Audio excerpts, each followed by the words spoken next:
This video will cover the most important concepts in the number system which is relevant for CAT, MBA CT, CMAT, कोई भी MBA entrance exam. जहां मुझे लगता है कि ये कैट रेलेवेंट ज़्यादा है वहां पर मैं स्पेसिफिकली बताऊंगा कि this is for CAT, and जहां मुझे लगता है कि MBA CT या नॉन कैट एग्जाम्स के लिए ज़्यादा इंपॉर्टेंट है वहां पर पर्टिकुलरली मैं कॉल आउट करूंगा। So let's start with the video.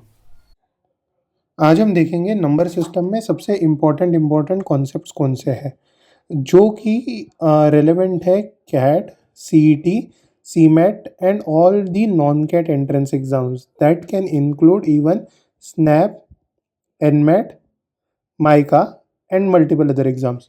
सो मैं क्या करूँगा, जहाँ पर मुझे लगता है कि ये टॉपिक कैट फोकस्ड है, आई विल इंश्योर कि बताओ कि ये कैट फोकस्ड रहेगा, ये कैट के लिए इम्पोर्टेंट है। और दूसरी चीज़ जहाँ पर मुझे लगता है कि ये नॉन कैट के लिए सबसे ज़्यादा रेलेवेंट है, मैं वहाँ पर बताऊँगा कि यार इसको नॉन कैट के पर्सपेक्टिव से पढ़ो। ठीक है, हमने बचपन में दो कंसेप्ट सबसे अच्छे से पढ़े थे, एक है हमारा HCF और दूसरा है हमारा LCM। बराबर पढ़ा था ये। सपोज दो नंबर है, एक है 50 और एक है 20। अभी इन दोनों का HCF जब हमें निकालना है तो हम क्या करेंगे, हम 50 को लिख सकते हैं एज 2 इंटू 25। बराबर 2 इंटू 5 का स्क्वायर।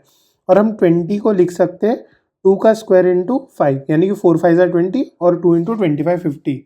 अभी इसमें से हमें बताओ कॉमन फैक्टर्स कौन से हैं। कॉमन फैक्टर्स कौन से हैं शिवम? कॉमन फैक्टर है एक 2 और इसमें एक 5, यानी कि ये जो नंबर आया मल्टीप्लाई करके 10 विल बी HCF।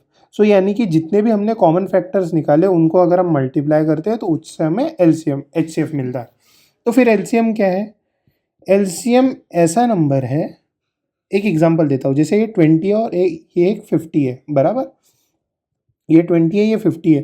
तो 20 को अगर मैं 20 40 60 80 100 120 यहाँ तक के लिखता हूँ और 50 100 150, तो अभी पहला ऐसा मल्टीपल 20 और 50 का जो कॉमन है, ठीक है, तो इसका नाम क्या था? Least common multiple. तो यानी कि 20 का मल्टीपल और 50 का मल्टीपल जो इनमें से कॉमन है वो हो गया हमारा लीस्ट कॉमन मल्टीपल। तो यानी कि इसके टर्म में 100 था। बट अगर इसको निकालना कैसे एग्जाम हॉल में, तो मैं क्या करूँगा, जो इम्पोर्टेंट क्वेश्चंस है हर एक एग्जाम पर्सपेक्टिव से वो आपको प्लेलिस्ट में मिल जाएगा, सो that you can watch it easily. Okay और सारे इंपॉर्टेंट क्वेश्चंस की एक प्लेलिस्ट बनी है, सो दैट अगर लेट से आपकी कैट की एग्जाम है तो आप क्या कर सकते हो, सिर्फ वो प्लेलिस्ट देख लोगे तो काम बन जाएगा, जिसमें कंसेप्ट वीडियो भी रहेंगे। अगर आप CET के लिए प्रिपेयर कर रहे हो तो CET के इंपॉर्टेंट कॉन्सेप्ट्स और इंपॉर्टेंट क्वेश्चंस की प्लेलिस्ट है, तो उसको देख लेना, यानी कि आपका काम हो जाएगा। राइट, तो अभी लीस्ट कॉमन मल्टीपल निकालना कैसे है, तो लीस्ट कॉमन मल्टीपल में 20 एंड 50 का ही एग्जाम्पल लेते हैं। 20 में मैंने कैसे लिखा था, 2 इंटू 2 4, 4 इंटू 5 20। इसको कैसे लिखा था, 2 इंटू 5 इंटू 5। अभी एक बात बताओ मुझे, लीस्ट कॉमन मल्टीपल, तो इसमें क्या रहता है, जो हाईएस्ट पावर है प्राइम नंबर की वो उठानी पड़ती है। जैसे यहाँ पर 2 की हाईएस्ट पावर क्या है, 2 का स्क्वायर, और यहाँ पर 5 की हाईएस्ट पावर क्या है, 5 का स्क्वायर, यानी कि क्या हो गया 4 इंटू 25 दैट इज 100। जब हम क्वेश्चंस देखेंगे तो और अच्छे से समझेंगे। ठीक है, चलो, और ये मटेरियल है आपके लिए, ये मैं सीरियस एस्पिरेंट की वेबसाइट पर अपलोड करवा लूँगा और इसकी लिंक है ना डिस्क्रिप्शन में रहेगी। ठीक है, तो सीरियस एस्पिरेंट की वेबसाइट पर you will be able to see all this material so that you can go through this. और मैंने क्या कर रखा है, हर एक क्वेश्चंस के सॉल्यूशंस ही देकर रखे हैं, so that it will be easier for you to just understand the concepts. Okay, अभी LCM एंड HCM के कॉन्सेप्ट में, LCM एंड HCF के कॉन्सेप्ट में एक इम्पॉर्टेंट चीज़ है, वो है कि ये identity. So LCF into HCF is equals to A into B। Suppose दो नंबर है A और B, अगर उन दोनों को मल्टीप्लाई करता हूँ और उनके LCM और HCF को मल्टीप्लाई करता हूँ तो हमें हमारा नंबर मिल जाए, मतलब दोनों की वैल्यू सेम हो जाएगी। एग्जाम्पल देखें, चलो, LCM हमारे केस में क्या आया था, 20 इंटू 50 का 100, और HCF क्या आया था इनका, HCF आया था 10। अभी वैसे ही मैं 20 इंटू 50 करूँ, अरे ये तो मैच हो रहे हैं, तो ये तो अमेजिंग बात हो गई। राइट, तो ये है आइडेंटिटी LCM इंटू HCF। ठीक है, this is the identity.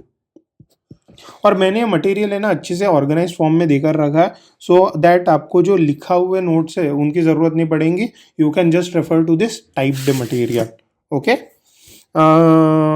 Important rule हो गया हमारा।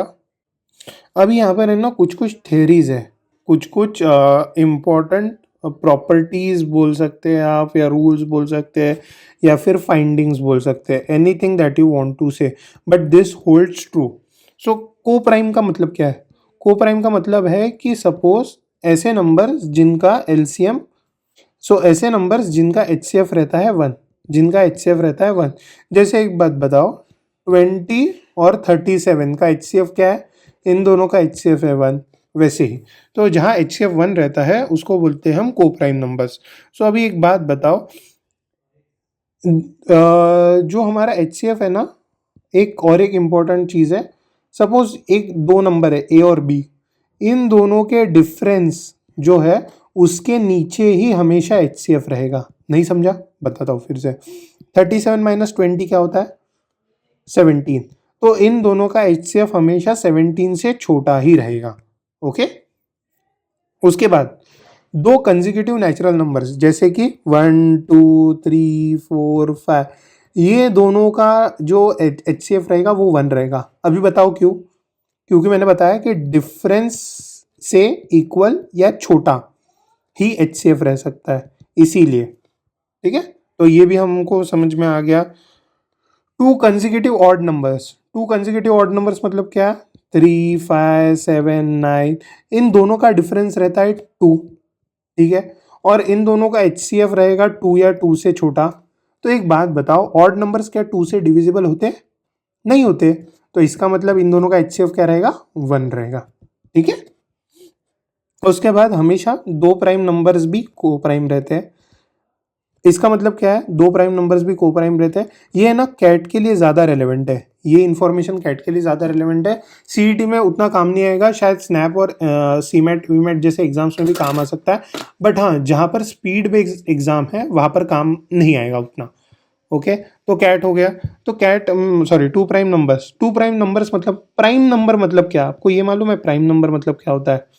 प्राइम नंबर ऐसे नंबर है जिसके फैक्टर्स में सिर्फ दो फैक्टर्स हैं। मतलब अगर मैं बोलूँ p is a prime number तो इसके दो ही फैक्टर्स रहेंगे, एक 1 और एक खुद दैट प्राइम नंबर। यानी कि अगर मैं बोलूँ कि 5 is a prime number, so 5 can be represented as only 1 into 5। If 11 is a prime number, then it can be represented as 1 into 11. If 13 is a prime number, it can only be represented by 1 into 13. समझे? एकदम first class. Okay, उसके बाद यार ठीक है, मतलब बाकी इतने रूल्स इंपॉर्टेंट नहीं है। जो मुझे लगता है कि रूल ज़्यादा इंपॉर्टेंट नहीं है तो मैं उनको छोड़ दूंगा। ठीक है, अभी एक चीज़ जो है एलसीएम और एचसीएफ में जो इम्पोर्टेंट है वो ये है कि एलसीएम जो है फ्रैक्शंस का निकालना। और अब यार ये तो ठीक है यार शिवम, तूने बता दिया कि नंबर्स का कैसे निकालना है, पर फ्रैक्शंस का कैसे निकालूं? और फ्रैक्शंस के जो एलसीएम और एचसीएफ निकालना है ना, बहुत ट्रिकी रहता है, बहुत ट्रिकी। आपको एक चीज़ याद रहनी चाहिए कि जो हमारी फ्रैक्शंस है वो बड़ा कौन सा है और छोटा कौन सा है। सपोज मैं बताऊँ a अपॉन बी है, ठीक है, अभी मैंने इनमें दोनों में 10-10 ऐड कर दिया, तो अभी बताओ ये वैल्यू ज़्यादा बड़ी है या ये वैल्यू ज़्यादा बड़ी है? बताओ आप। ठीक है, आप नहीं बता पाओगे। रीज़न भी हमको मालूम नहीं है कि ए बड़ा है या फिर बी बड़ा है। ठीक है, जैसे एक एग्जांपल लेता हूँ, 2/3 भी फ्रैक्शन है, 3/2 भी फ्रैक्शन है। ठीक है, दोनों में वो 1 ऐड कर देता हूँ। ठीक है, तो अभी ये बन जाएगा 3/4 और ये बन जाएगा हमारा 4/3। अभी बताओ 2/3 बड़ा है कि 3/4 बड़ा है? ऑब्वियसली 3/4 बड़ा है। यानी कि इस केस में जब मैंने इक्वल चीज़ें ऐड की तो जो नया फ्रैक्शन है वो ज़्यादा बड़ा बन गया। पर इस केस में जहाँ वैल्यू थी 3/2, दोनों में मैंने जब 1 ऐड किया तो जो रिजल्टिंग वैल्यू है, जो रिजल्टिंग वैल्यू है वो छोटी बन गई। बराबर, ये it is 1.33 and this is 1.5। तो ये बहुत डिफरेंस करता है एंड ये अभी ध्यान देने की ज़रूरत भी नहीं है, मैं राइट टाइम पे तुम्हें वो भी चीज़ सिखा दूंगा, ठीक है। पर अभी हम देख रहे हैं कि एलसीएम और एचसीएफ कैसे निकालना है फ्रैक्शंस का। ओके, एलसीएम और एचसीएफ कैसे निकालना है फ्रैक्शंस का। सबसे पहली बात, अगर हमको एचसीएफ निकालना है तो एचसीएफ यानी कि क्या है, हमेशा वो दोनों नंबर से छोटा रहता है, बराबर। तो यानी कि क्या, हमारा न्यूमरेटर जो रहेगा वो छोटा रहेगा और डिनोमिनेटर जो रहेगा वो बड़ा रहेगा। अभी आप बताओ, ए और बी से डील कर रहे हैं तो ए और बी की ही बात करेंगे। जब हम एचसीएफ की बात कर रहे हैं तो ये वाला नंबर रहेगा एचसीएफ और नीचे वाला नंबर रहेगा एलसीएम। बट जब हम एलसीएम की बात कर रहे हैं तो ऊपर वाला नंबर रहेगा एलसीएम और नीचे वाला नंबर रहेगा एचसीएफ। ओके, अब इसका अगर लॉजिक बता दूं मैं तुम्हें, अगर इसका लॉजिक बता दूं तो सिंपल है, एचसीएफ छोटा रहता है एलसीएम से। मैं बहुत जेनरिक केस बता रहा हूँ, ये ऐसा कोई रूल नहीं है, बट जो एक्सपीरियंस है मैं एक्सपीरियंस के बेसिस पे बात कर रहा हूँ, ठीक है। तो एचसीएफ हमेशा छोटा रहेगा एलसीएम से, तो इसका मतलब क्या है, सारा एलसीएम तो बड़ा रहेगा, तो यानी कि एचसीएफ की वैल्यू भी छोटी रहनी चाहिए। यानी कि एचसीएफ में एचसीएफ डालो और एलसीएम में ऊपर में एलसीएम डालो, ठीक है। बस एक एग्जांपल लेते हैं, जैसे कि यहीं पर रहेंगे ना यार एग्जांपल, हमको बनाने की ज़रूरत नहीं है। ओह, इसमें एलसीएम नहीं देकर रखे, ठीक है, मैं डलवा दूंगा, एक सेकेंड। सो एक एग्जांपल लेते हैं, एग्जांपल में लेते हैं, मान लो सबसे पहली बात 10/39 और यहाँ पर आएगा हमारा 39, 13 3 13, 13 4 52 और यहाँ पर आएगा हमारा 25। अब इन दोनों का एचसीएफ निकालो, तो इन दोनों का एचसीएफ कैसे निकलेगा, एचसीएफ ऑफ 10,25 और एलसीएम ऑफ 39,52, ठीक है। इन दोनों का एचसीएफ क्या है बताओ जल्दी से, इन दोनों का एचसीएफ है 5 और इन दोनों का एलसीएम क्या है, 13 3 39, 13 4 52। तो ये नंबर रहेगा इनका एचसीएफ और इनका एलसीएम क्या रहेगा, एलसीएम रहेगा 10 और 25 का एलसीएम है 50 और 39 और 52 का एचसीएफ है 13। सो ये this will be their least common multiple and this is their, what is this यार, this is their highest common factor. Okay, अभी नेक्स्ट कॉन्सेप्ट देखते हैं हम। नेक्स्ट कॉन्सेप्ट आता है डिविजिबिलिटी का एंड उसके बाद हम देखेंगे number of factors, sum of factors, उसके अलावा ऑड फैक्टर्स, इवन फैक्टर्स और उसके अलावा कुछ प्रॉपर्टीज देखेंगे, ठीक है। चलो स्टार्ट करते हैं। सबसे पहले डिविजिबिलिटी। डिविजिबिलिटी मतलब क्या, अगर हम सपोज कर लो एक नंबर, मान लो 100 को हम किसी लेट से 25 से डिवाइड करते हैं तो इसमें रिमाइंडर क्या आएगा, रिमाइंडर आएगा 0। तो जहाँ जहाँ रिमाइंडर 0 आता है उसको हम बोलते कि ये नंबर इज़ डिविजिबल बाय 25, ठीक है। 100 इज़ डिविजिबल बाय 25। अभी क्या है कि हमारे पास है ना, लेट से 1 से लेकर 13 तक के हम देखते हैं डिविजिबिलिटी रूल्स हमको याद रहने चाहिए। मतलब एक नंबर बताओ, ये जो नंबर है ये 2 से डिविजिबल कब रहेगा, जब उसके जो वंस डिजिट है, वंस डिजिट मतलब क्या, सपोज 4536। अभी तुम बोलोगे ये नंबर डिविजिबल है या फिर ये नंबर डिविजिबल है, बताओ option A is divisible by 2 या फिर option B is divisible by 2। You will say option A. अभी आपने ये क्यों बोला, क्योंकि आपने देखा ये जो नंबर है लास्ट डिजिट वाला जिसको हम बोलते हैं यूनिट डिजिट, वो 0 2 4 6 या 8 यानी कि इवन नंबर रहा, तो यानी कि वो 2 से डिविजिबल रहेगा। ओके, पर अगर मान लो ये 4 से डिविजिबल है या नहीं मालूम करना है तो हम क्या लेंगे, लास्ट 2 डिजिट, हम क्या लेंगे, लास्ट 2 डिजिट। अगर हमको जानना रहा कि 8 से डिविजिबल है क्या तो हम लेंगे लास्ट के 3 डिजिट। अगर हमको जानना रहा 2 to the power 4 से डिविजिबल है क्या तो हम क्या देखेंगे, लास्ट के 4 डिजिट, समझे। तो यानी कि ये एक रूल है कि 2 से कैसे आइडेंटिफाई करना। अभी हम बात करेंगे 3 की, तो 3 9 ये दोनों की डिविजिबिलिटी हम एक साथ देखेंगे। इन दोनों की डिविजिबिलिटी में क्या रहता है, इन दोनों की डिविजिबिलिटी में ये रहता है कि सपोज एक नंबर है 4 5 3 6। अभी आप बताओ ये डिविजिबल है क्या 3 से या 9 से। ठीक है, तो सबसे पहले क्या करना पड़ता है, हमको सम करना पड़ता है सारे डिजिट्स का। 4 + 5 + 3 + 6।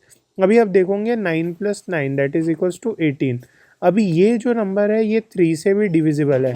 ठीक है, यानी कि कंप्लीट नंबर 3 से डिविजिबल होगा। पर ये जो 18 नंबर है वो 9 से भी डिविजिबल है, तो यानी कि ये नंबर 9 से भी डिविजिबल रहेगा। यानी 3 और 9 की टेस्ट ये है कि sum of digits should be divisible by 3 और 9। अगर 3 से डिविजिबल है यानी कि नंबर पूरा 3 से डिविजिबल है, अगर 9 से डिविजिबल है तो कंप्लीट नंबर 9 से डिविजिबल है। ठीक है, ये है सिंपल कॉन्सेप्ट्स और ये हर जगह काम में आता है। भले ही कैट हो, स्नैप हो, एनमैट हो, ये सारे एग्जाम्स में काम आता है। Even sum of factors CET के लिए इतना इंपॉर्टेंट नहीं है, बट बाकी नॉन कैट एग्जाम्स के लिए भी इंपॉर्टेंट है और कैट के लिए भी इंपॉर्टेंट है। ठीक है, अभी इसके बाद हम बात करेंगे सपोज। एक है ना कुछ कॉमन सेंस वाली बात बताऊंगा आपको, कॉमन सेंस, एकदम कॉमन सेंस। ठीक है, सपोज दो नंबर है 20 और 50। ठीक है, अभी 20 को हम 10 से डिवाइड कर सकते हैं, 50 को भी हम 10 से डिवाइड कर सकते हैं। तो अभी आप एक बात बताओ, 50 - 20 क्या 10 से डिविजिबल है? यस।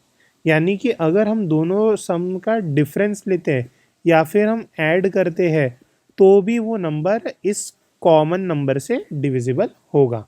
ठीक है, यानी कि मान लो ये जो 10 नंबर है ये 20 को डिवाइड करता है, ये 10 नंबर 50 को भी डिवाइड करता है, यानी कि इन दोनों का डिफरेंस या फिर सम भी 10 से डिविजिबल होगा। अभी एक बात बताओ आपको, अगर 20 is divisible bye 10 and 10 is divisible bye 5, तो इसका मतलब क्या है, 20 इज डिविजिबल बाय 5।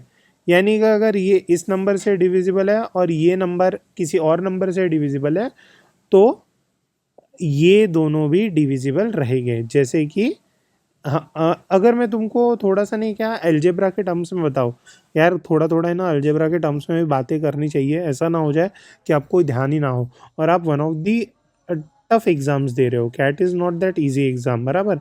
आईएम्स में एडमिशन लेना या जीवीआईएमएस में लेना या फिर सिम्बायोसिस में लेना, it is not that easy, right. तो थोड़ा सा मेहनत तो करनी पड़ेगी।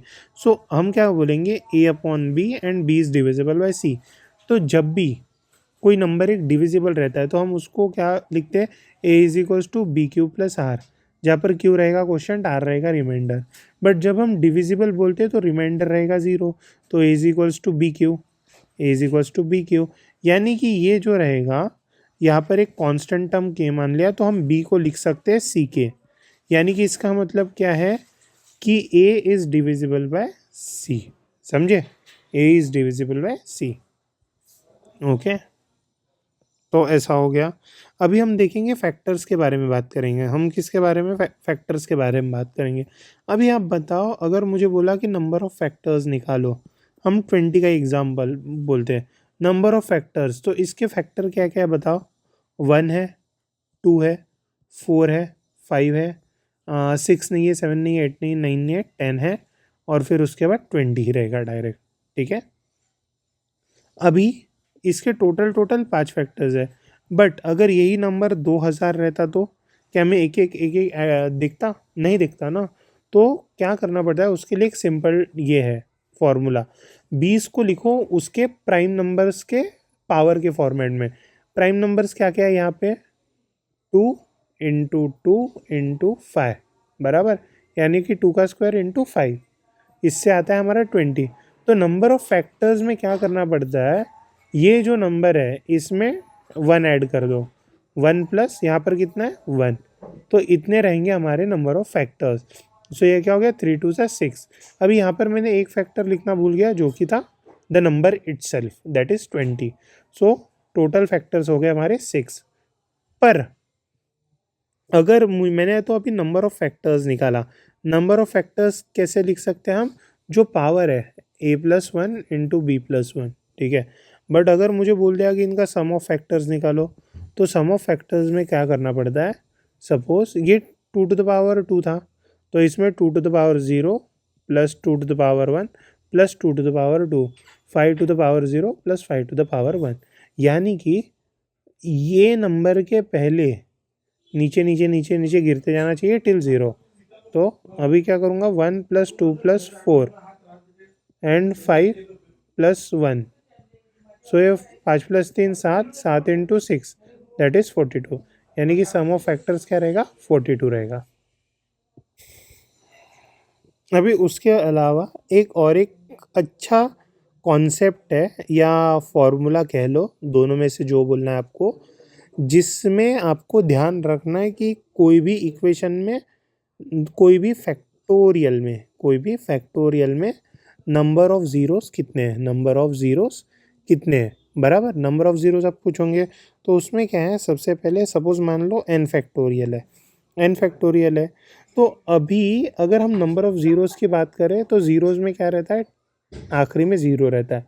तो इसके दो चीज़ें होती है, इसको लिख सकते हैं हम 5 इंटू 2। तो एक बात बताओ, कोई भी फैक्टोरियल में 2 ज़्यादा रहेगा कि 5 ज़्यादा रहेगा। एक एग्जांपल ले लेते हैं, सपोज 10 फैक्टोरियल और 5 फैक्टोरियल। तो 5 को हम लिखेंगे 5 इंटू 4 इंटू 3 इंटू 2 इंटू 1, ठीक है। तो इसमें हमेशा 2 ज़्यादा रहेगा, क्यों, क्योंकि 1 2 3 4 5 6 7 8 9 10। तो 5 हमेशा 5 5 के गैप में आएगा, पर 2 हर अल्टरनेट टर्म 2 रहेगा। तो हमेशा कोई भी जगह पर 2 सबसे ज़्यादा रहता है, ओके, 2 सबसे ज़्यादा रहता है। तो जब हम है ना नंबर ऑफ़ ज़ीरोज़ निकालते हैं, ये है ना डायरेक्ट क्वेश्चन में आता है। तो जब हम नंबर ऑफ़ ज़ीरोज़ निकालते हैं तो डायरेक्ट 5 को कंसिडर करना। तो हम क्या करेंगे, n फैक्टोरियल में नंबर ऑफ़ ज़ीरोज़ निकालने हैं, तो हम क्या करेंगे, n/5 ये प्लस n/5 का स्क्वायर प्लस n/5 का क्यूब। और ये जो है ना, ये ग्रेटेस्ट इंटीजर मतलब क्या है, ग्रेटेस्ट इंटीजर इज, सपोज अभी यहाँ पर 11 रहता, तो 11/5 कितना होता है, 2 पॉइंट समथिंग होता है, लेट से 2 पॉइंट के होता है। तो इसमें सिर्फ इंटीजर पार्ट लेना पड़ता है, इसमें सिर्फ इंटीजर पार्ट। तो जितने भी इंटीजर पार्ट है ना वो ले लो। तो यहाँ पर क्या आएगा, यहाँ पर 0 आएगा, बराबर। 11/5 का स्क्वायर, तो 11/25 इट इज़ 0 पॉइंट समथिंग, तो इसमें 0 आ गया। तो यहाँ पर क्या हो गया, हमारा 11 फैक्टोरियल में नंबर ऑफ ज़ीरोज़ कितने हैं, 11 फैक्टोरियल में number of zeros are 2। How many zeros are 2। अगर आपको वेरीफाई करना है तो वेरीफाई भी करवा लेते हैं। 11 फैक्टोरियल, सो 11 into 10 into 9 into 8 into 7 into 6 into 5 into 4 into 3 into 2 into 1। एक ज़ीरो लाने के लिए कम से कम 5 का पावर निकालना पड़ेगा आपको। तो यहाँ पर एक पावर है और यहाँ पर एक पावर है, यानी कि 5 का स्क्वायर इंटू 2 का square that is equals to 100, यानी कि 2 ज़ीरोज़ रहेगा। यानी कि अगर नंबर ऑफ ज़ीरोज़ निकालने के लिए बोला तो सिंपल एक नंबर ले लो और डिवाइडेड बाय 5, नंबर ले लो डिवाइडेड बाय 5 का स्क्वायर, नंबर ले लो डिवाइडेड बाय 5 का क्यूब। यहाँ पर मैंने वैसे मेंशन करके रखा है और प्रॉपर एक्सप्लेनेशन भी दिया है, ठीक है, तुम्हारे लिए। अभी है ना हम कुछ प्रॉपर्टीज़ देखेंगे जो सबसे इम्पोर्टेंट है, सबसे इम्पोर्टेंट प्रॉपर्टीज़ देखेंगे हम for this prime numbers and all. अभी सबसे पहली बात, मान लेते हैं 3 नंबर है, कितने नंबर है, 3 नंबर, a+1 और a+2। अभी एक बात बताओ, इन तीनों नंबर में से एटलीस्ट एक इवन रहेगा और एक नंबर डिविजिबल बाय 3 रहेगा, बराबर। जैसे कि 1 2 एंड 3, बराबर। तो ये कंप्लीट नंबर a+1 और a+2 will always be divisible by 3। हम इसको ऐसे भी लिख सकते हैं, लेट से a+1 और a-1, अगर आप तीनों को ऐड करोगे तो 3 ये बनता है, ठीक है। दूसरी चीज़, अगर कोई नंबर इवन है तो वो हमेशा एक इवन इंटू इवन होगा या फिर even into even slash odd, ऐसा होगा, बराबर। एक तो इवन इंटू इवन या फिर इवन इंटू ऑड रहेगा। बट अगर कोई नंबर ऑड है तो वो हमेशा ऑड इंटू ऑड से ही बनता है, okay, this is the most important thing. उसके अलावा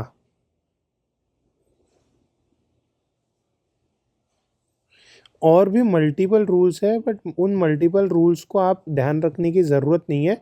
मैं भले एक्सप्लेन करवा देता हूँ, but you can choose to skip the video. ठीक है, अभी हम रूल नंबर 7 देख रहे हैं। रूल नंबर 7 क्या बोल रहा है हमारे यहाँ पे? Square of an odd number. Square of an odd number, odd number को हम हमेशा 2a+1 से रिप्रेजेंट करते हैं। तो square of an odd number when divided by 8 leaves remainder 1। अभी इसको हम एक है ना एग्जाम्पल से समझते हैं।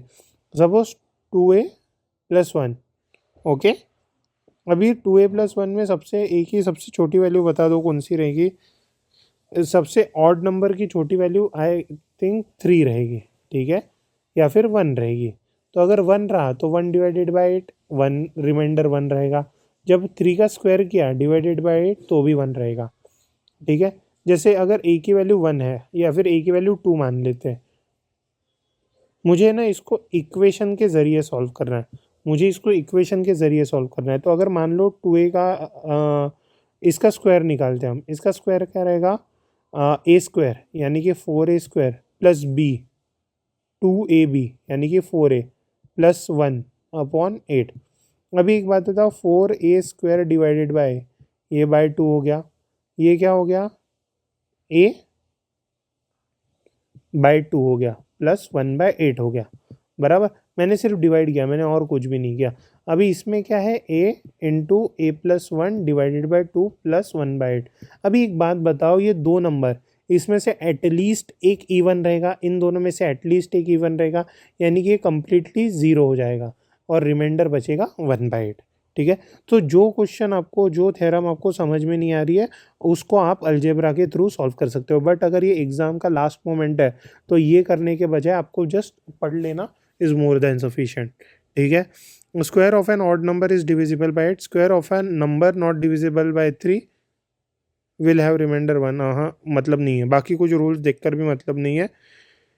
आई डोंट थिंक पढ़ने भी चाहिए, क्योंकि मैंने भी है ना कुछ जब मैं पढ़ाई करता था तब मैंने छोड़ दिए थे, ठीक है।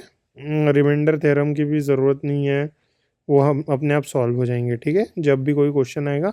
अब एक कॉन्सेप्ट नंबर सिस्टम में है, वो है base system. Very easy concept, not a tough concept. Base system में क्या रहता है? आपने बाइनरी सिस्टम सुना होगा।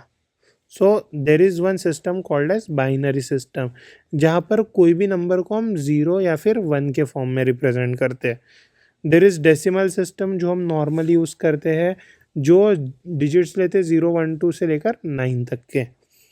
देर इज़ ऑक्टल सिस्टम, जहाँ पर हम 0 से लेकर 7 तक के ही नंबर्स को गिनते हैं।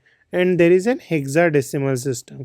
हेक्साडेसिमल सिस्टम में हम 0 से लेकर 9 तक के, देन फ्रॉम ए से लेके एफ तक के वे में रिप्रेजेंट करते हैं, ठीक है।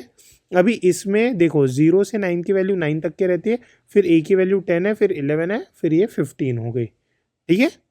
अभी मान लो आपको एक नंबर दिया गया है। सपोज ये वाला ही नंबर लेते हैं 146। सो 146 और उसके बेस में 8 लिखा है, यानी कि क्या रहेगा? 8 to the power 0, 8 to the power 1, 8 to the power 2, 6, 4 और ये 1। ये यूनिट्स, ये टेंस, ये हंड्रेड्स प्लेस है। तो अभी 8 8 से 64 plus 8 into 4 32 plus 8 to the power 0 यानी कि 1 इंटू 6। इसका सम क्या आ जाएगा? इसका सम आ जाएगा 102। अभी ये हमने क्या किया, एक बात बताओ मुझे आप, ये हमने कन्वर्ट किया इसको टेंस सिस्टम में, डेसिमल सिस्टम में। हमने किया इसको डेसिमल सिस्टम में कन्वर्ट, ओके। अभी हम क्या कर रहे हैं, सारे नंबर्स को हम डेसिमल सिस्टम में कन्वर्ट कैसे करते हैं वो देख रहे हैं। फिर उसके बाद हम देखेंगे कि इसको डायरेक्ट कोई और सिस्टम में कैसे कन्वर्ट कर सकते हैं। तो इसमें क्या होगा? इसमें होगा 2 to the power 0, 2 to the power 1, 2 to the power 2, 2 to the power 3, 2 to the power 4, 0 1 1 0 1। सो 2 टू द पावर 4 क्या रहता है? 16, बराबर। अभी ये रहता है 8, ये रहता है 4, ये रहता है 2, ये रहता है 0। तो ये तो 0 है, ये 2 प्लस 4 प्लस 0 प्लस 16, ये कितना हो गया? 6 और 22, बराबर। ये 22 हो गया 10 के फॉर्म में। अभी हम देखेंगे हेक्साडेसिमल सिस्टम। हेक्साडेसिमल सिस्टम में क्या बता कर रखा है? 16 to the power 1 plus 16 to the power 0 into A into 2। सो ये क्या हो गया 16 इंटू 2 32 और ए की वैल्यू मैंने बताया था 10 है, तो यानी कि हो गया 42 टू द बेस 10।